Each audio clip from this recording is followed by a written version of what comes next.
Postgraduate Diploma in Migration Studies is set to start at the University of Nairobi under the Department of Immigration in partnership with the host university and the University of Maastricht of the Netherlands.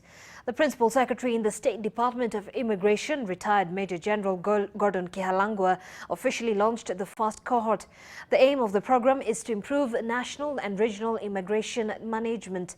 The teaching staff combines regional experts, international academics, practitioners and experts from international organizations.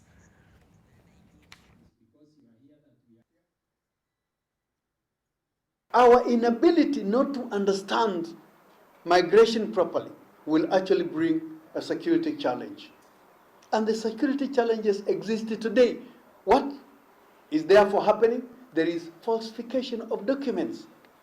People are manufacturing documents, and some of them, when you are not very keen, where there is no proper border management, those people are getting through.